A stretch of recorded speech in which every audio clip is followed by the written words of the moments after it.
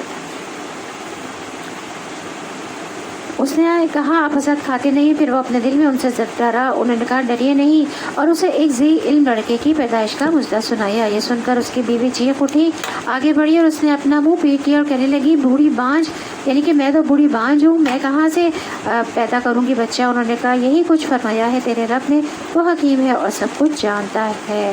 تو یہاں پر ہمارا پارہ نمبر 26 حامیم جو ہے وہ مکمل ہوا.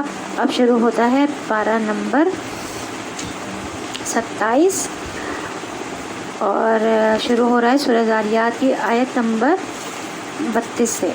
بسم اللہ الرحمن الرحیم. قال فما خطبکم ایھا المرسلون قالوا انا ارسلنا الی قوم مجرمین. شروع کرتی ہوں اللہ کے نام سے جو بڑا مہربان نہایت رحم والا ہے. ابراہیم نے کہا اے فرستگان الہی یعنی فرشتے، کیا مہم آپ کو درپیش ہے؟ انہوں نے کہا ہم ایک مجرم قوم کی طرف بھیجے گئے ہیں تاکہ اس پر پکی ہوئی مٹی کے پتھر برسا دیں جو آپ کے رب کے ہاں حد سے گزر جانے والوں کے لیے نشان زدہ ہیں. پھر ہم نے ان سب لوگوں کو نکال لیا جو اس بستی میں مومن تھے، اور وہاں ہم نے گھر کے سوا مسلمانوں کا کوئی گھر نہ پایا. اس کے بعد ہم نے وہاں بس ایک نشانی ان لوگوں کے لیے چھوڑ دی جو دردناک عذاب سے ڈرتے ہوں. تو یہاں ابراہیم علیہ السلام نے آنے والے مہمانوں یعنی فرشتوں سے پوچھا کہ تمہارا کیا معاملہ ہے، تم کیا چاہتے ہو؟ تو یعنی پہلے ان کی ضیافت کی، ان کے کھانے کا انتظام کیا، پھر اس کے بعد مقصد پوچھا، کیونکہ ابراہیم علیہ السلام اب سمجھ چکے تھے کہ یہ اللہ تعالیٰ کے بھیجے ہوئے ہیں اور اللہ تعالیٰ نے ان کو کسی خاص اہم معاملے کے لیے بھیجا ہے. تو انہوں نے کہا کہ ہمیں مجرم قوم کی طرف بھیجا گیا، یعنی قوم لوط کی طرف. قوم لوط جو تھی اس کو مجرم قوم کیوں کہا گیا تھا؟ کیونکہ انہوں نے شرک بھی کیا تھا، اپنے رسول کو جھٹلایا بھی تھا، اور ایسی برائی کا ارتکاب کیا تھا جس کا ارتکاب اس سے پہلے دنیا میں کسی نے نہیں کیا تھا. تو پھر ان کا انجام بھی اتنا ہی بھیانک، اور ان پر پتھروں کی بارش برسائی گئی. ہر پتھر پر اس شخص کا نام لکھا ہوا تھا جس کو اس پتھر کا شکار ہونا تھا، کیونکہ وہ گناہوں میں بڑھ گئے تھے اور حدود پھلانگ گئے تھے، اس لیے ان پر یہ عذاب آنے والا تھا. لیکن ابراہیم علیہ السلام انتہائی نرم دل و مہربان انسان تھے. ان کے دل پر بڑی تکلیف گزری جب انہیں پتہ چلا کہ اب اس قوم کے خاتمے کا وقت آ گیا ہے.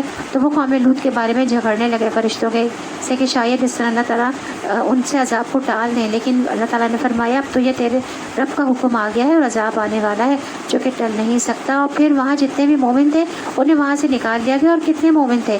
ایک گھرانہ تھا صرف، اور وہ لوط علیہ السلام کا گھرانہ تھا.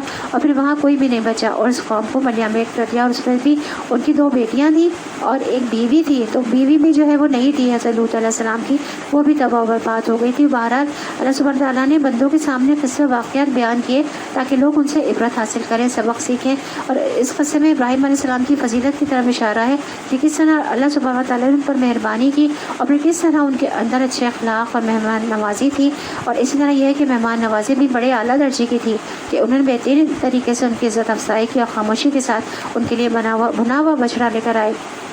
اس سے یہ بھی پتہ چلتا ہے ابراہیم علیہ السلام کو اللہ تعالیٰ نے بہت مال و دولت بھی عطا کر رکھا تھا کہ جبھی تو وہ بھنا ہوا بچڑا اسی وقت لے کر آ گئے، کیونکہ ایک عام انسان جو ہے وہ کسی مہمان کو پورا بچڑا جو ہے وہ نہیں پیش کر سکتا، اور وہ بھی تیار ہوتا. تو اس سے پتہ چلتا ہے کہ گھر میں اس کو تیار کرنے والے موجود بھی تھے، کیونکہ یکدم رات کے وقت کوئی آئے اور اتنا کھانا موجود ہو تو ایک اچھے گھرانے کا ہی نمونہ ہو سکتا ہے، مطلب نوکر چاکر اور لوگ ہوں گے ان کے گھر میں.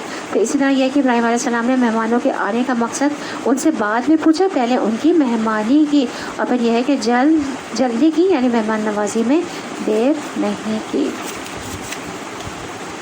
اور تمہاری نشانی ہے موسیٰ کے قصے میں جب ہم نے اسے سری سند کے ساتھ فرعون کے پاس بھیجا تو وہ اپنے بل بوتے پر اکڑ گیا اور بولا یہ جادوگر ہے یا مجنون ہے. آخرکار ہم نے اسے اور اس کے لشکروں کو پکڑا اور سب کو سمندر میں پھینک دیا اور وہ ملامت زدہ ہو کر رہ گیا. اور تمہارے لیے نشانی ہے عاد میں جبکہ ہم نے ان پر ایک ایسی بے خیر ہوا بھیج دی کہ جس چیز پر وہ گزر گئی اور اسے بوسیدہ کر کے رکھ دیا اور تمہاری نشانی ہے۔ سمود میں جب ان سے کہا گیا تھا کہ ایک خاص وقت تک مزے کر لو، مگر اس تنبیہ پر بھی انہوں نے اپنے رب کے حکم سے ترتابی کی۔ آخرکار ان کے دیکھتے دیکھتے ایک اچانک ٹوٹ پڑنے والے عذاب نے ان کو آ لیا، پھر نہ ان میں اٹھنے کی سکت تھی اور نہ وہ اپنا بچاؤ کر سکتے تھے۔ اور ان سب سے پہلے ہم نے نوح کی قوم کو ہلاک کیا کیونکہ وہ فاسق لوگ تھے۔ آسمان کو ہم نے اپنے زور سے بنایا اور ہم اس کی قدرت رکھتے ہیں، زمین کو ہم نے بچھایا اور ہم بڑے اچھے ہموار کرنے والے ہیں، اور ہر چیز کے ہم نے جوڑے بنائے تاکہ شاید تم اس سے سبق لو۔ یعنی ہر چیز جوڑے جوڑے میں ہے، جیسے دن اور رات اور سیاہ سفید، میٹھا اور کڑوا، مرد اور عورت، تو یعنی کسی بھی چیز میں مختلف طرح کے کمبینیشنز ہیں، لیکن صرف اللہ کی ذات ہے جو کہ وحدہ لا شریک ہے۔ اللہ تعالیٰ کی اس قدرت کو بھی دیکھنا چاہیے اور اس سے بھی سبق لینا چاہیے۔ اب یہ بہت امپورٹنٹ آیت آ رہی ہے، آیت نمبر 50۔ بس دوڑو اللہ کی طرف، میں تمہارے لیے اس کی طرف سے صاف صاف خبردار کرنے والا ہوں، اور نہ بناؤ اللہ کے ساتھ کوئی دوسرا معبود، میں تمہارے لیے اس کی طرف سے صاف صاف خبر کرنے والا ہوں۔ ففروا الی اللہ انی لکم منہ نذیر مبین۔ تو ففروا الی اللہ، بس دوڑو اللہ کی طرف۔ کس کو کہا گیا ہے؟ مسلمانوں کو، مومنوں کو کہا گیا ہے دوڑو اللہ کی طرف، مطلب السابقون الاولون، کوئی بھی نیکی کا موقع آئے اس میں سب سے پہلے آگے بڑھو۔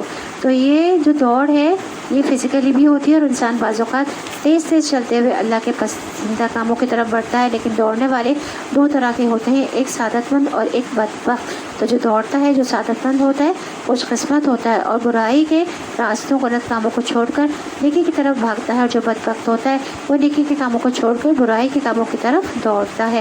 بدبخت اللہ سے بھاگتے ہیں اور نیک وقت اللہ کی طرف بھاگتے ہیں۔ مختلف لوگوں کی مختلف دوڑ ہوتی ہے۔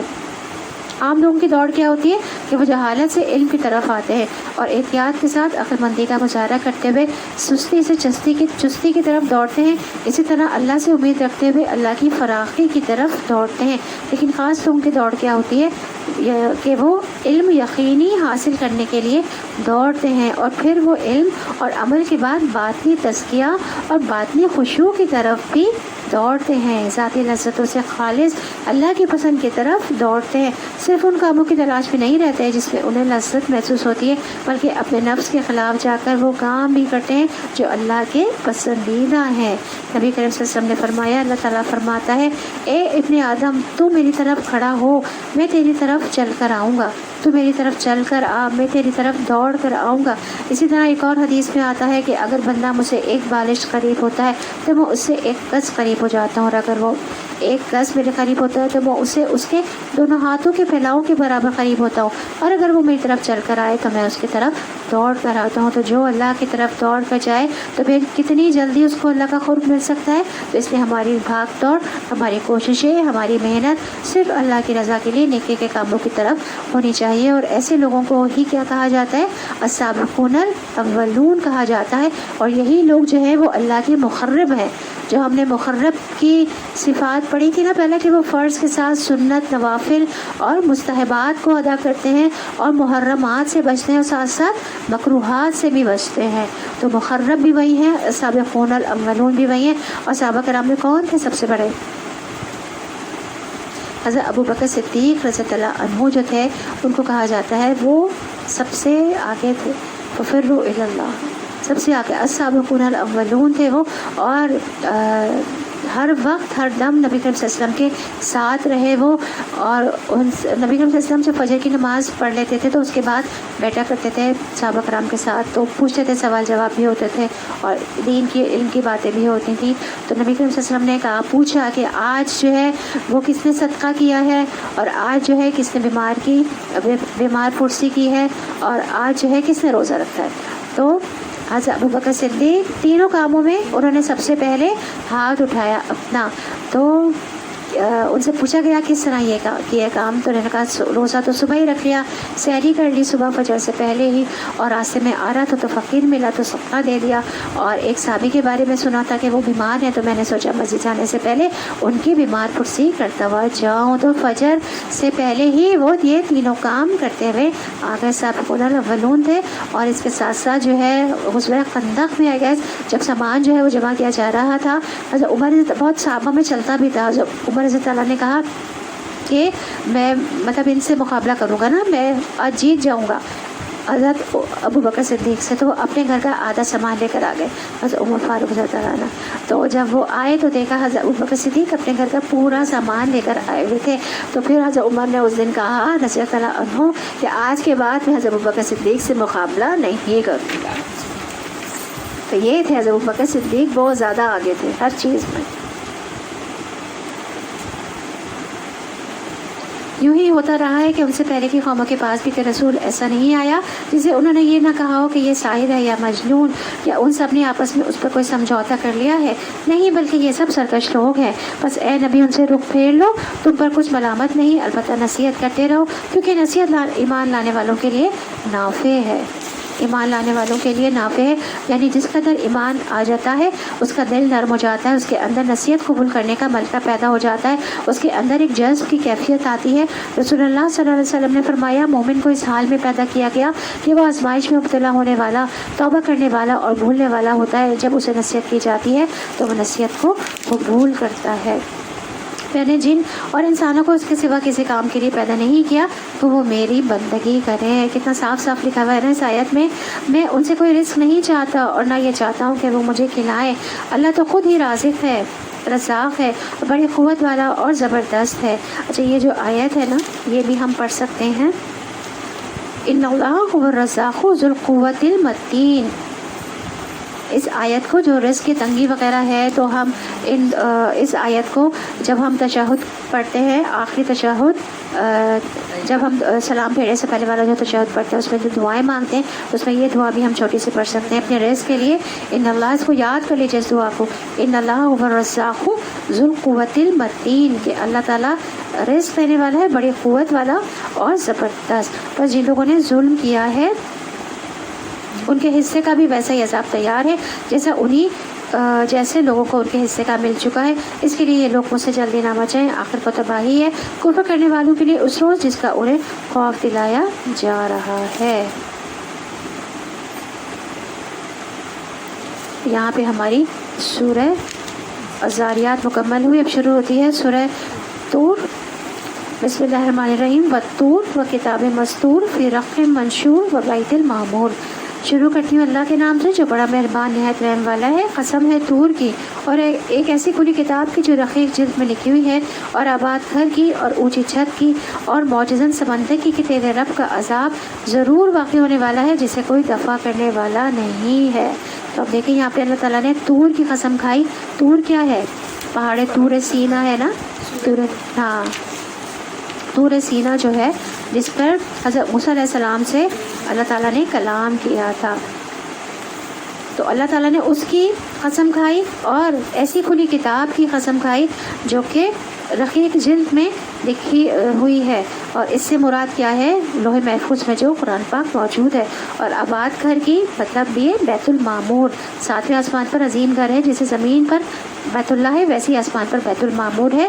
رسول اللہ صلی اللہ علیہ وسلم نے فرمایا مجھے بیت المعمور دکھایا گیا، میں نے جبرائیل علیہ السلام سے اس کے بارے میں پوچھا تو انہوں نے بتایا کہ یہ بیت المعمور ہے، اس میں 70,000 فرشتے روزانہ نماز پڑھتے ہیں، اور ایک مرتبہ پڑھ کر جو اس سے نکل جائے پھر کبھی اس میں داخل نہیں ہوتا، یعنی قیامت تک اس کی دوبارہ باری نہیں آئے گی۔ تو ہم کتنے لکی ہیں کہ اللہ سبحانہ تعالیٰ اپنے فضل سے بار بار اپنے گھر بلا لیتا ہے، لیکن ہر فرشتے کی باری ایک دفعہ ایک نماز کی آتی ہے اور پھر وہ نکل جاتا ہے، پھر وہ دوسرے آ جاتے ہیں۔ اسے یہ بھی اندازہ ہوتا ہے کہ اللہ سبحانہ تعالیٰ کی مخلوق کتنی زیادہ ہے، اور صرف فرشتوں ہی کوئی دیکھیں کہ 70,000 صرف ایک دن میں پڑھ رہے، تو پھر آپ دیکھیے قیامت تک کتنے فرشتے ہوں گے جو اس کی عبادت کر رہے ہوں گے۔ تو اللہ سبحانہ تعالیٰ جب ہم سے یہ کہتے ہیں کہ میں تم سے رزق نہیں چاہتا، اور اللہ نے ہمیں اپنی عبادت کے لیے پیدا کیا ہے، فرشتوں کو تو چوائس نہیں دی لیکن ہمیں اللہ تعالیٰ نے چوائس دی ہے، تو ہم فرشتوں سے بہتر کب ہو سکتے ہیں جب ہم واقعی اخلاص کے ساتھ اللہ کی عبادت کریں اور وہ مقصد پورا کریں جس کے لیے اللہ تعالیٰ نے ہمیں پیدا فرمایا ہے۔ اور یہاں پہ اونچی چھت کی اور معجزن سمندر کی، اونچی چھت مطلب آسمان ہے، اونچی چھت سے مراد آسمان ہے، اور معجزن سمندر اور جوش مارتے سمندر کی۔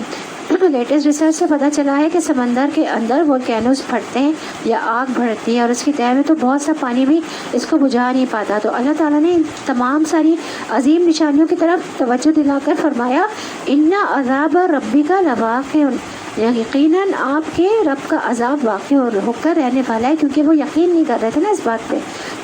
تو ہمیں بھی ضرورت ہے کہ ہم اس بات کو پکا کریں، پختہ یقین اپنے آپ کو دلاتے رہیں اور اس کو یاد دہانی کراتے رہیں اپنے آپ کو. اور یعنی جس طرح یہ ساری چیزیں اللہ نے پیدا کی ہیں اس سے اللہ کی عظمت اور قدرت کا پتہ چلتا ہے. بڑا سمندر، بیت المعمور اور کوہ طور جس پہ اللہ تعالیٰ نے بات چیت کی، ایک خاص پہاڑ ہو گیا نا وہ کوہ طور کا کہ ذکر کیوں کیا گیا؟ کیونکہ وہ خاص پہاڑ ہو گیا، اللہ تعالیٰ نے کلام کیا تھا اس پہ حضرت موسیٰ علیہ السلام سے. تو اسی طرح اللہ سبحانہ وتعالیٰ کے لیے بالکل مشکل نہیں کہ وہ ان منکرین اور مجرمین کو عذاب سے دوچار کرے. یہ مکی صورت ہے، قریش مکہ کو خاص طور پر تنبیہ کی جا رہی ہے. اس کے بعد ہر شخص کو جو ضد کا مظاہرہ کرے کہ آپ کے رب کا عذاب واقع ہو کر رہے گا اور اسے کوئی روکنے والا نہیں ہے. وہ اس روز واقع ہوگا جب آسمان بری طرح ڈگمگائے گا اور پہاڑ اڑے اڑے پھریں گے. تباہی ہے اس روز ان جھٹلانے والوں کے لیے جو آج کھیل کے طور پر اپنی حجت بازیوں میں لگے ہوئے ہیں. حدیث میں آتا ہے کہ اللہ تعالیٰ کو 3 چیزیں ناپسند ہیں. ایک، ادھر ادھر کی فضول باتیں کرنا، یعنی جن کا کوئی سر پیر نہ ہو، بس بات سے بات نکالتے چلے جانا. مال کو ضائع کرنا اور بکثرت سوال کرنا، یعنی بحث و مباحثہ کرنا. اس میں کیا ہوتا ہے؟ ٹائم ویسٹ ہوتا ہے نا. یہ جو کہا جا رہا ہے نا کہ آج کھیل کے طور پر اپنی حجت بازیوں میں لگے ہوئے ہیں اور توجہ نہیں کرتے کہ ہمیں یہاں سے ایک دن جانا ہے. رسول اللہ صلی اللہ علیہ وسلم نے فرمایا ان قریب لوگوں پر دھوکے و فریب کے چند سال آئیں گے اور ان میں جھوٹے کو سچا اور سچے کو جھوٹا، خائن کو امانت دار اور امانت دار کو خیانت کار سمجھا جائے گا. استغفر اللہ. اور رو بیزت و قسم کے لوگ گفتگو کریں گے، باتیں کریں گے. پوچھا گیا کہ رو بیزتوں سے کیا مراد ہے، یہ کون لوگ ہوں گے؟ تو آپ نے فرمایا معمولی اور کم عقل کے لوگ جو عوام الناس کے امور پر بحث و مباحثہ کریں گے. آج آپ دیکھیں دنیا بھر میں یہ ٹرینڈ کتنا زیادہ ہے. اور چھوٹا بڑا ٹاک شوز میں حصہ لے کر بڑی بڑی باتیں کر رہا ہے، جس کے اوپر جو چاہتے ہیں الزام لگا دیتے ہیں اور جس کو جیسا چاہتے ہیں بدنام کر دیتے ہیں، بغیر تحقیق کے باتیں کرتے ہیں.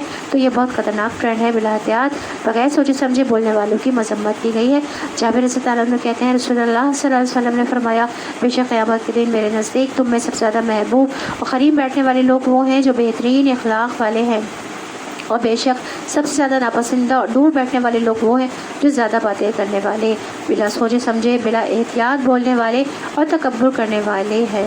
سب نے عرض کیا یا رسول اللہ بہت باتونی اور زبان دراز کا تو ہمیں علم نہیں، یہ متفقہون کون ہے؟ تو آپ صلی اللہ علیہ وسلم نے فرمایا کہ تکبر کرنے والے. اور یہ السر سارون کا لفظ بھی اس میں آتا ہے جو بہت زیادہ باتونی انسان ہو، اور متشدقون جو لوگوں پر زبان کی وجہ سے زور آور اور غالب ہو جائے، یعنی لوگوں کو اپنی باتوں سے دبا جائے. تو ایسے لوگ بھی جو ہیں کیا ہیں؟ اللہ کے نزدیک ناپسندیدہ ہیں، جو زیادہ باتیں بنانے والے ہیں اور بلا سوچے سمجھے بلا احتیاط بولنے والے ہیں. جس دن انہیں دھکے مار کر نارے جہنم کی طرف لے چلا جائے گا، اس وقت ان سے کہا جائے گا کہ یہ وہی آگ ہے جسے تم جھٹلایا کرتے تھے. اب بتاؤ یہ جادو ہے یا تمہیں سوجھ نہیں رہا ہے؟ جاؤ اب جھلسو اس کے اندر، خود تم خواہ صبر کرو یا نہ کرو تمہارے لیے یکساں ہے، تمہیں ویسا ہی بدلہ دیا جا رہا ہے جیسے تم عمل کر رہے تھے. متقی لوگ وہاں باغوں اور نعمتوں میں ہوں گے، لطف لے رہے ہوں گے ان چیزوں کا جو ان کا رب انہیں دے گا، اور ان کا رب انہیں دوزخ کے عذاب سے بچا لے گا. ان سے کہا جائے گا کھاؤ اور پیو مزے سے اپنے ان اعمال کے سلے میں جو تم کرتے رہے ہو. وہ آمنے سامنے بچھے ہوئے تکیوں پر تکیے لگائے بیٹھے ہوئے ہوں گے، اور ہم خوبصورت آنکھوں والی حوریں ان سے پیا دیں گے. جو لوگ ایمان لائے ہیں ان کی اولاد بھی کسی درجہ ایمان میں ان کے نقش قدم پر چلی ہے، ان کی اس اولاد کو بھی ہم جنت میں ان کے ساتھ ملا دیں گے اور ان کے عمل میں کوئی گھاٹا ان کو نہ دیں گے. یعنی کہ اولاد بھی جو ہے وہ کیا آ جائے گی؟ والدین کے ساتھ چلی جائے گی. اگر والدین کا زیادہ عمل تھا والدین اور اولاد کا کم تھا تو اولاد کو اعمال کو بھی بڑھا کر والدین کے ساتھ کر دیا جائے گا، والدین کے اس میں کوئی کمی نہیں آئے گی. اسی طرح سے اولاد اگر نیکی میں زیادہ ہے والدین کم ہے تو والدین کو اوپر کر دیا جائے گا، تو ملایا جائے گا، والدین اور اولاد کو آپس میں ملایا جائے گا. کہاں گیا؟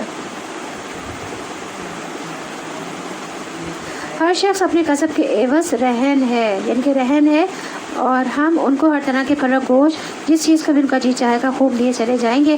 وہ ایک دوسرے سے جام شراب لپک لپک کر لے رہے ہوں گے، جس میں نہ وہ کوئی بدخوئی کریں گے اور نہ بدکرداری، اور ان کی خدمت میں وہ لڑکے دوڑتے پھر رہے ہوں گے جو انہی کی خدمت کے لیے مخصوص ہوں گے، اور ایسے خوبصورت جیسے چھپا کر رکھے ہوئے موتی. تو یہ لوگ آپس میں ایک دوسرے سے دنیا میں گزرے ہوئے حالات پوچھیں گے. دیکھو یہ آیت ہے جو کہ میں بتا رہی تھی نا پہلے آپ لوگوں کو کہ اس طرح سے ہم یہاں آج بیٹھ کے آخرت کی باتیں کر رہے ہیں نا, آخرت میں جنت میں بیٹھ کے یہ آیت ثابت کرتی ہے کہ یہ لوگ آپس میں ایک دوسرے سے دنیا میں گزرے ہوئے حالات پوچھیں گے. تو یہ آیت اس بات کی دلیل ہے. یہ جنت کا منظر پیش کیا جا رہا ہے نا سارا. یہ کہیں گے کہ ہم پہلے اپنے گھر والوں میں ڈرتے ہوئے زندگی بسر کرتے تھے, آخرکار اللہ نے ہم پر فضل فرما دیا اور ہمیں جھلسا دینے والی ہوا کے عذاب سے بچا لیا. ہم پچھلی زندگی میں اسی سے دعائیں مانگتے تھے اور وہ واقعی بڑا ہی محسن اور رحیم ہے. بس اے نبی صلی اللہ علیہ وسلم تم نصیحت کیے جاؤ اپنے رب کے فضل سے, نہ تم کاہن ہو اور نہ مجنون. کیا یہ لوگ کہتے ہیں کہ یہ شخص شاعر ہے جس کے حق میں ہم گردش ایام کا انتظار کر رہے ہیں. ان سے کہو اچھا انتظار کرو, میں بھی تمہارے ساتھ انتظار کرتا ہوں. کیا ان کی عقلیں انہیں ایسی باتیں کرنے کے لیے کہتی ہیں کہ در حقیقت یہ انات میں حد سے گزرے ہوئے لوگ ہیں. کیا یہ کہتے ہیں اس شخص نے یہ قرآن خود گھڑ لیا ہے. اصل بات یہ ہے کہ یہ ایمان نہیں لانا چاہتے. اگر یہ اپنے اس قول میں سچے ہیں تو اسی شان کا ایک کلام بنا لائیں. کیا یہ کسی خالق کے بغیر خود پیدا ہو گئے ہیں, یا یہ خود اپنے خالق ہیں, یا زمین اور آسمانوں کو انہوں نے پیدا کیا ہے. اصل بات یہ ہے کہ یقین نہیں رکھتے. کیا تیرے رب کے خزانے ان کے قبضے میں ہیں, یا ان پر انہی کا حکم چلتا ہے. کیا ان کے پاس کوئی سیڑھی ہے جس پر چڑھ کر یہ عالم بالا کی سنگن لیتے ہیں. ان میں سے جس نے سنگن لی ہو وہ لائے کوئی کھلی دلیل. کہ اللہ کے لیے تو ہیں بیٹیاں اور تم لوگوں کے لیے ہیں بیٹے. کیا تم ان سے کوئی اجر مانگتے ہو کہ یہ زبردستی پڑی ہوئی چٹی کے بوجھ تلے دبے جاتے ہیں؟ کیا ان کے پاس غیب کے حقائق کا علم ہے کہ اس کی بنا پر یہ لکھ رہے ہیں؟ کیا یہ کوئی چال چلنا چاہتے ہیں؟ اگر یہ بات ہے تو کفر کرنے والوں پر ان کی چال الٹی ہی پڑے گی. کیا اللہ کے سوا یہ کوئی اور معبود رکھتے ہیں اللہ پاک کے اس شرک سے جو یہ کر رہے ہیں؟ اور یہ لوگ آسمان کے ٹکڑے ٹکڑے بھی گرتے ہوئے دیکھ لیں تو کہیں گے کہ یہ بادل ہیں جو عمرے چلے آ رہے ہیں. بس اے نبی صلی اللہ علیہ وسلم انہیں ان کے حال پر چھوڑ دو یہاں تک کہ یہ اپنے اس دن پر پہنچ جائیں جس میں یہ مار گرائے جائیں گے, جس دن نہ ان کی اپنی کوئی چال ان کے کام آئے گی اور نہ کوئی ان کی مدد کو آئے گا. اور اس وقت کے آنے سے پہلے ظالموں کے لیے ایک عذاب ہے مگر ان میں سے اکثر جانتے نہیں ہیں. اے نبی صلی اللہ علیہ وسلم اپنے رب کا فیصلہ آنے تک صبر کرو. تم ہماری نگاہ میں ہو. جب اٹھو گے تو اپنے رب کی ہم کے ساتھ اس کی تسبیح کرو اور رات کو بھی اس کی تسبیح کیا کرو اور ستارے جب پلٹتے ہیں اس وقت بھی. تو یہاں پہ آخری بات جو ہے وہ کیا کی گئی ہے؟ ستاروں کے غروب ہونے سے مراد جو ہے یہاں پہ فجر کی سنت اور فرض ہے. اور کیونکہ صبح کی نماز کا وقت حقیقت میں ستاروں کے پیٹ پھیر کر جانے کا وقت ہوتا ہے. تو جب ستارے ڈوب رہے ہوں اس وقت تسبیح جو ہے وہ بیان کرو, یعنی فجر کی سنت اور فرض. دہاق بھی یہی کہتے ہیں. اسی طرح حضرت عمر رضی اللہ عنہ, حضرت ابو ہریرہ رضی اللہ عنہ, حضرت حسن بصری وغیرہ وغیرہ بہت سے لوگ یہ کہتے ہیں کہ اس سے مراد فجر کی 2 سنتیں ہیں اور فجر کی 2 سنتوں کی بڑی اہمیت ہے. حضرت عائشہ صدیقہ رضی اللہ عنہ کہتے ہیں میں نے رسول اللہ صلی اللہ علیہ وسلم کو کسی نفل کی ادائیگی کے لیے اتنی جلدی کرتے نہیں دیکھا جتنی جلدی آپ نماز فجر سے پہلے 2 رکعتوں کے لیے کیا کرتے تھے. حضرت عائشہ رضی اللہ عنہ کہتی ہیں کہ نبی کریم صلی اللہ علیہ وسلم طلوع فجر کے وقت 2 رکعت پڑھنے کی شان کے بارے میں فرمایا کہ ان کو پڑھنا میرے نزدیک ساری دنیا سے زیادہ محبوب ہے. نبی صلی اللہ علیہ وسلم نے ان سنتوں کو کبھی سفر میں بھی نہیں چھوڑا. سفر کی نماز آدھی ہو جاتی ہے نا لیکن سنتیں معاف ہو جاتی ہیں, لیکن فجر کی سنتیں آپ نے کبھی سفر میں بھی نہیں چھوڑی تھی. اور اسی طرح فجر کی نماز کی بھی اپنی اہمیت ہے. رسول اللہ صلی اللہ علیہ وسلم نے فرمایا جس نے صبح کی نماز ادا کی وہ شخص اللہ کے ذمے حفاظت میں آ گیا. بس تم میں سے کسی سے اللہ تعالیٰ اپنے ذمے کے بارے میں کسی چیز کا مطالبہ نہ کرے. جس شخص سے اس نے اپنے ذمے کے بارے میں کوئی مطالبہ کر دیا تو وہ اس کو پکڑ لے گا اور عہدے منہ جہنم میں پھینک دے گا. تو فجر پڑھنے والا جو ہے وہ شام تک اللہ کی حفاظت میں رہتا ہے اور فجر کی نماز پڑھنے والے سے اللہ کا جنت کا وعدہ ہے. رب ابنی لی عندک بیتا فی الجنہ اللہم نسألک جنت الفردوس. رسول اللہ صلی اللہ علیہ وسلم نے فرمایا جو شخص 2 ٹھنڈی نمازیں فجر اور عصر پڑھے گا وہ جنت میں داخل ہوگا. اسی طرح ایک اور روایت میں آتا ہے کہ وہ آدمی ہرگز آگ میں نہیں جائے گا جس نے سورج نکلنے سے پہلے اور سورج کے غروب ہونے سے پہلے نماز پڑھی, یعنی فجر اور عصر کی نماز. اسی طرح آپ صلی اللہ علیہ وسلم نے فرمایا یقیناً تم لوگ اپنے رب کو اس طرح دیکھو گے جس طرح تم چاند کو دیکھ رہے ہو. تمہیں اس کو دیکھنے میں کوئی دھکم پیر یا